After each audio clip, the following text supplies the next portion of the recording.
This is our last video lecture for EC220. We're going to wrap up our discussion of multivariate regression analysis. We're going to start by talking about an F-test for testing the overall significance of the model. I'm going to relate this to the ANOVA table that's in the standard output of regression analysis that you'll find in Excel or any other commonly used regression package. With the F-test, the null hypothesis is that jointly all of the different beta coefficients are equal to 0.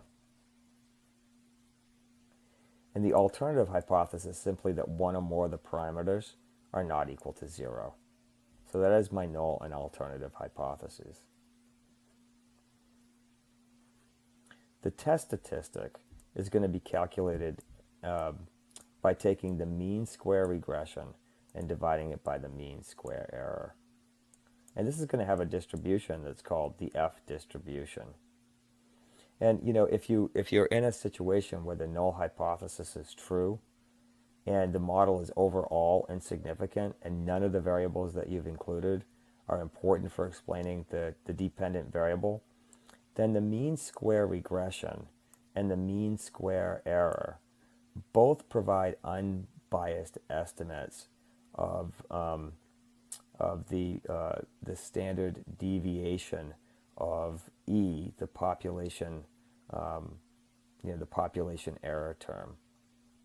And so we would expect that F would be very close to 1, take on a value that's very close to 1, if the null hypothesis is in fact true.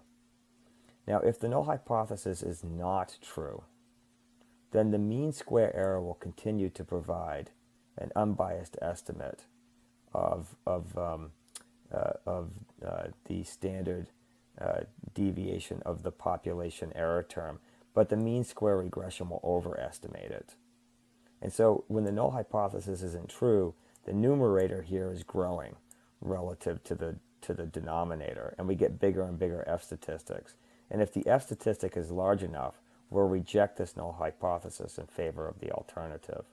And the alternative hypothesis, what we really hope to show again, is that we have a significant model. So I've stated that here.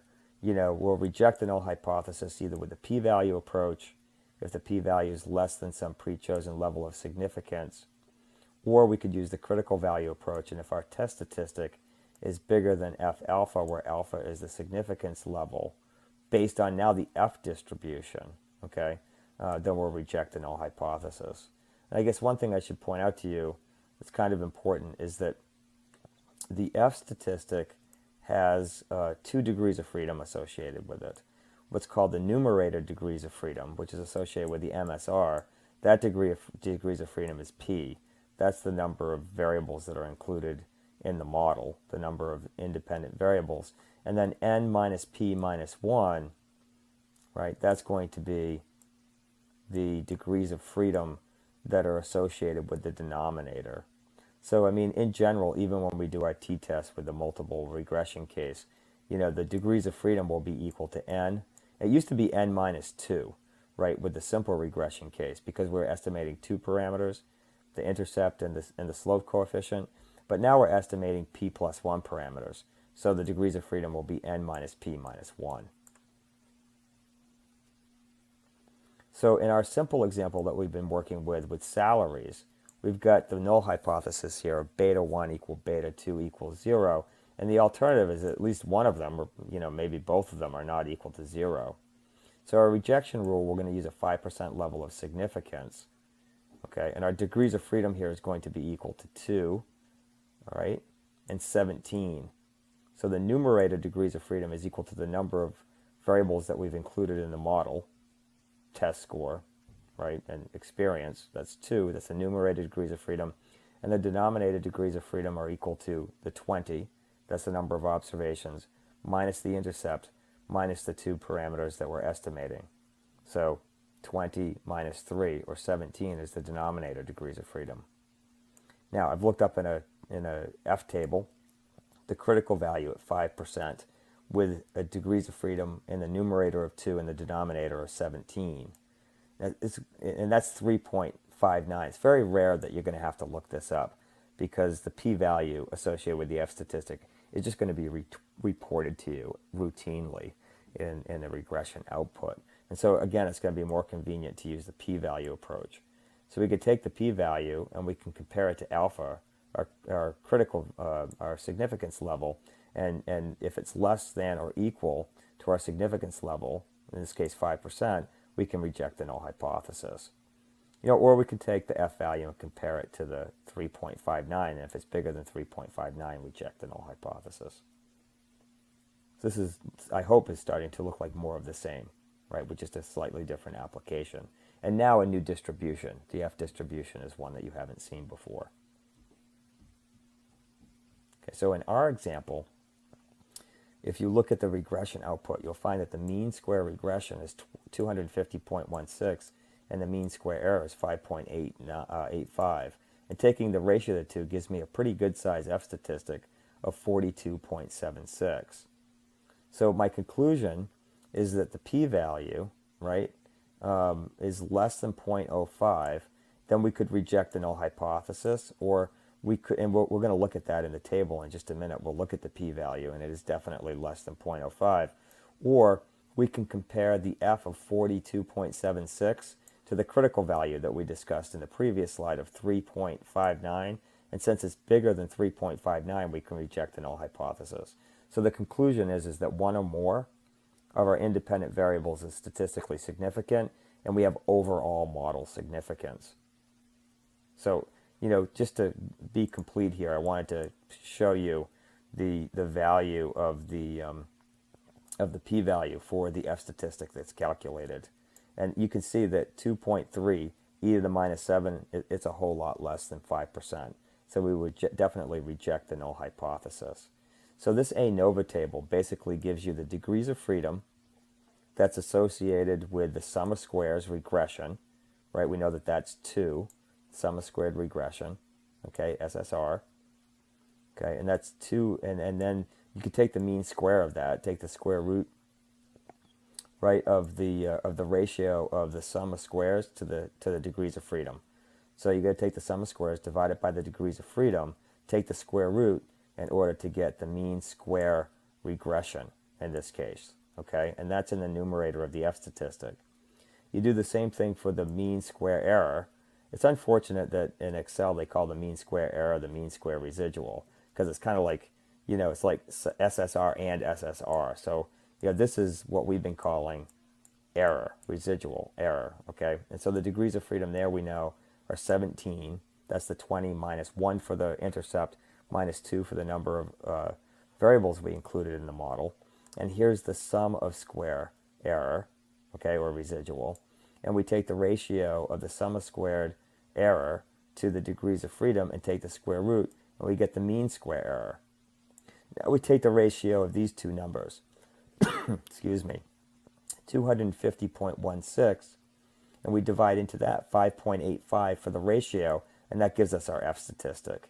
And then, as a matter of routine, Excel and most software packages give you the p-value that's associated with that F statistic, and the null hypothesis, is that these coefficients here are equal to 0, and that hypothesis is easily rejected. Answer a couple of questions here, or at least one question here. Okay, so we can also use the multivariate regression model, the multiple regression model, to do prediction. The formulas get pretty complicated, and Excel actually doesn't have any built-in functions that will do this for you, although the Palisades toolkit that you can download for free that we haven't really covered extensively in this class, it will do these prediction intervals for you. Also, Palisades you have to pay for, but you can go out and get Python or R for free. You can get Stata, which you pay for. All of those computer packages will usually, with just a command, do confidence intervals for predictions for you if you have a multi-regression type of a framework. So it really is, beyond the scope of the textbook to really delve into the details of those equations. But, usually you can find a software package that will do these things for you pretty readily. Also, I want to briefly discuss residual analysis. So we should always kind of check out our residuals and make sure they look like a random scatter plot. It's not a bad idea to take your residuals and plot them individually against every single variable that you've included in the model, all of your x variables. It's also a good idea, as a general rule, to plot your residuals against the predicted values, because the predicted values are, in some sense, an optimal weighted combination of all the different x variables that you've included in the model. And when I look at this, things look pretty healthy to me. I don't see anything here that looks very alarming. The average is clearly equal to 0, which it should be. The residuals, no matter what, will always, average out to 0. But they seem pretty well scattered around the 0 line here. I don't see any obvious patterns that would create any alarm for me.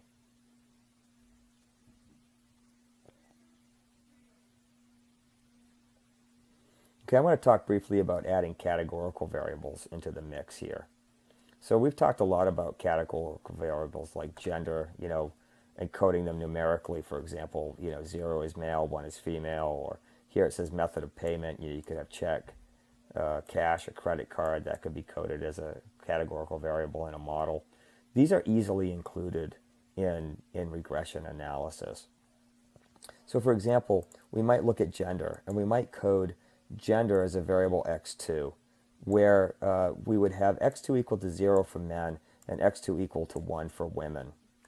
And basically, when we include that variable in the model, what we're going to get is a different intercept for men versus women. And if the female indicator variable is positive, then females will have a higher intercept, and being a female will lead to higher pay. And if the coefficient on the female indicator variable is negative, if that's the case, then holding everything else constant, females will tend to have lower pay. So we could control for experience, we control for aptitude on test score, and if we have a statistically significant negative coefficient on an indicator variable for female, we would have evidence maybe of gender discrimination, right? So these are techniques that are often used by labor economists to look for evidence of gender discrimination or race discrimination. There are a lot of other applications for using categorical variables as independent variables. I also mentioned that often these kinds of variables, they're called factor variables sometimes, and sometimes they're called dummy variables. So dummy or indicator variables, or factor variables, sometimes they're called factor variables. Okay, so the case that we have here, we just have, two different possible categories, male and female. We might look at race and have only two categories in our data set, black and white. And in that case, we can get by if we have two different categories with only one indicator variable. So here I'm going to add an indicator variable to my data set. So here's my data set. It's exactly the same data set that we used before, except here I'm going to add a categorical variable called degree. And this is whether or not the programmer has a graduate degree. Okay, so some have graduate degrees, some don't have graduate degrees, and we're going to create an indicator variable. And if you have a graduate degree, it's going to be coded as 1. And if you don't have a graduate degree, it's going to be coded as 0. So numerically, we're going to code the first observation with a 0 for degree, and then the second observation will be a 1, a 0, a 1, a 1, a 1, coded as a 0, a 0, a 0, a 1, etc. Okay? So we need to code it numerically before we can include it in the estimation routine. So after coding all of this and putting it into Excel, we can run a regression analysis that now has 3 independent variables in addition to the intercept. So now we have 3 variables, x1, x2, and x3. Right? Y hat is still annual salary measured in thousands. X1 is still years of experience. Right? X2 is still programmer aptitude test, but now we've added this additional variable, which we coded as 0 if you don't have a graduate degree and 1 if you do. So x3 is an example of a dummy variable right there. So we're going to put this data into Excel, and we'll go ahead and run a multiple regression model on it. And these are the results. So you can see that having a degree, right, does have a positive impact, as we would expect, on salary. Okay, but the standard error of the estimate is pretty high, and the t-statistic isn't really significant at conventional levels. In fact, the p-value is pretty large at 0.26, right? It's not less than 0.1. It's not less, certainly not less than, 0.05 or 0.01. So should we include degree in the model or not? Well, one way of answering that question would be to go back and look at the adjusted R squared. Right? If you compare the adjusted R squared here of 0.818 to the adjusted R squared in the model specification that didn't include degree, you'd find that the adjusted R squared here had fallen slightly, which suggests that degree, since it's not statistically significant, is a variable that we can leave out of the model. So that's one example of an indicator variable. Now, before you move on to looking at your fuel economy regression analysis, you'll notice that in that regression analysis, I broke a couple of different variables into a number of different indicator variables. So, there was a variable, if I remember correctly, there's a variable in there for fuel, and whether or not you take regular gasoline or unleaded gasoline, right? Or regular or high octane. I can't remember which one it is now. I'd be surprised if it was leaded, because they took lead out of gasoline a long time ago. But anyway, it was two different types of gasoline, and so I only need one indicator variable to capture the impact of that categorical variable. Now, we also had in there, we had a variable which describes a factor variable which describes the type of drive system. Is it front wheel drive, is it rear wheel drive, or is it all wheel drive? So there are three categories there, and so we need to code two categorical variables to capture what's going on there.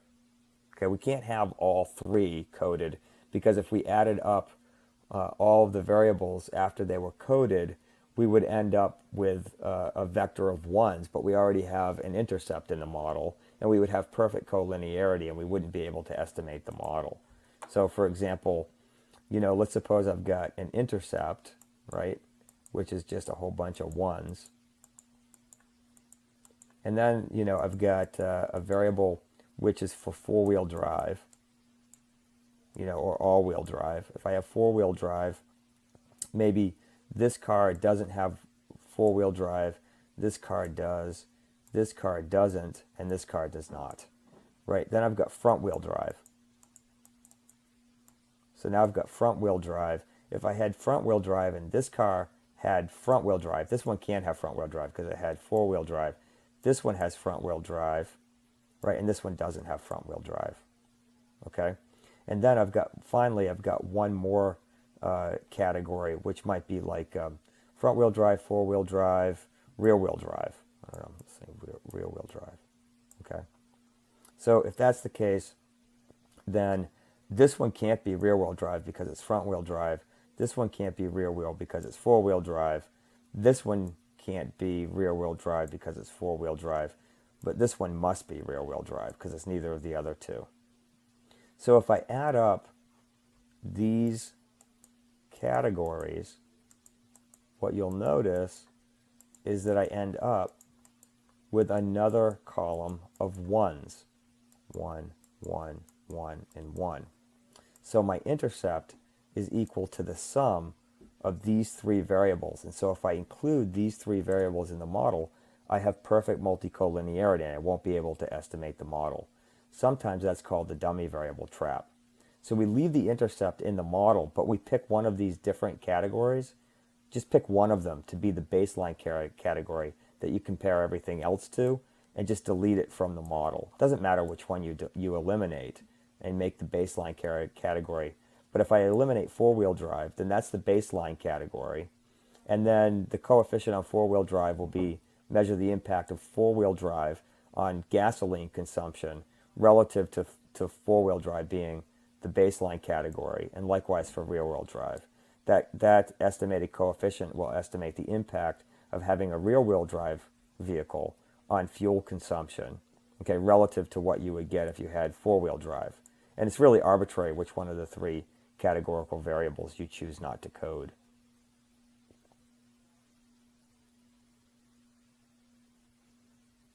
Okay, so we're going to talk about curve-I linear relationships. It's possible, based on some patterns in the residuals that we saw, in this pattern to the residuals that suggests that you might have a problem with your functional form. You can remember that the regression model is linear in parameters, but it's not linear in variables. So it's perfectly acceptable to include the variable x and its square in the regression equation. After all, x squared is it's not a linear combination of other variables. It's not a linear transformation of x. So it's no problem to include x squared in the model too. And that can capture a sort of a quadratic relationship where let's hypothesize that maybe experience in our model increases, and that increases salary, but at a decreasing rate. Okay, so let's test to see if that's the case. We would do that by including experience in the model and experience squared. And if this is actually the case, we would expect the coefficient on experience to be positive and significant, and the coefficient on experience squared to be negative and significant. So I went ahead and just included that square of experience in the data set and estimated the model so you could see what it looks like. So here's experience and experience squared. It's right down here. Okay, right down here we have experience and we have experience squared. Experience squared has a very small positive coefficient on it. So I would have expected it to be negative if there were an increasing but diminishing impact of experience. But if you look at the standard error, it's pretty large compared to the estimated impact. It has a very small t-statistic and a pretty poor p-value. So in this particular case, I would say that we would leave experience squared out of the model. And if you compare it to the adjusted R squared, it's pretty obvious the adjusted R squared fell too when we added it. I think the adjusted R squared before was like 0.81, and now it's 0.80. So we tried it and it didn't work. But in some cases, you might add experience squared and find that there's an important nonlinear relationship between experience and salary, or between an independent variable and a dependent variable. So, doing these regression analyses when you move to the multiple regression, it's part science and it's part art. And you try different things, and you have to be an explorer to some degree in order to uncover a good and useful relationship in the data. So I hope you've enjoyed all of the video lectures in this course as we approach the end of the semester.